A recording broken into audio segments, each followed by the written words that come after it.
HMDA chief engineer రవీందర్ను ACB అధికారులు కాసేపట్లో కోర్టుకు తరలించనున్నారు.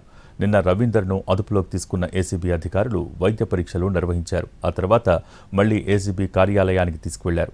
అక్కడి నుంచి కోర్టుకు తరలించనున్నారు. రవీందర్ అక్రమ ఆస్తుల విలువ సుమారు 100 కోట్ల రూపాయలకు పైగా ఉంటుందని తేల్చారు.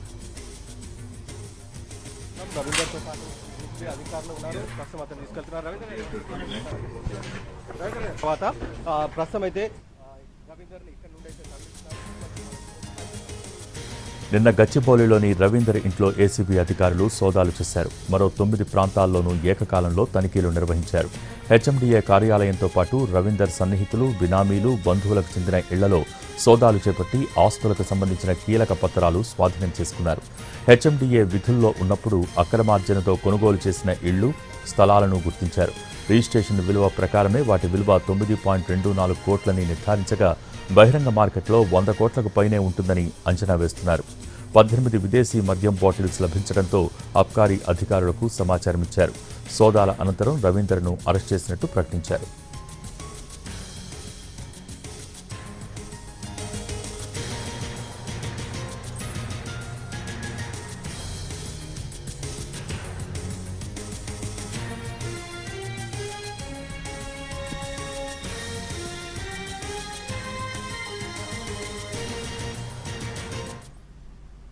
హెచ్ఎండిఏలో అసిస్టెంట్ ఇంజనీర్ నుంచి చీఫ్ ఇంజనీర్ వరకు 3 దశాబ్దాల కాలంలో రవీందర్ కీలకంగా వ్యవహరించారు.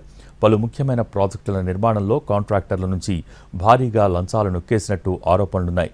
హెచ్ఎండిఏకు కీలకంగా ఉన్న ఔటర్ రింగ్ రోడ్డును సుమారు 6,600 కోట్లతో నిర్మించిన సమయంలో పలు హోదాల్లో పనిచేసిన రవీందర్ బాగానే సంపాదించినట్టు తెలుస్తోంది. ఓఆర్ఆర్ ఎలివేటెడ్ కారిడార్ల టెండర్ల ప్రక్రియలో సీఈఓ హోదాలో ఉండటంతో ఓఆర్ఆర్ను 30 ఏళ్ల పాటు ప్రైవేట్ సంస్థకు లీజుకి ఇచ్చే విషయంలో ఆయన కీలకంగా వ్యవహరించినట్టు చెబుతున్నారు. అలాగే తరచూ జరిగే ఓఆర్ఆర్ నిర్మాణ మరమ్మతుల్లోనూ చేతివాటం ప్రదర్శించారన్న అభియోగాలున్నాయి.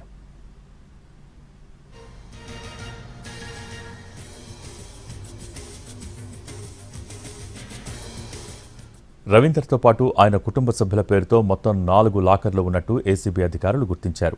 రవీందర్ పేరుతో ఉన్న లాకర్ను తెరవగా సుమారు కిలోకు పైగా బంగారు ఆభరణాలు లభ్యమయ్యాయి.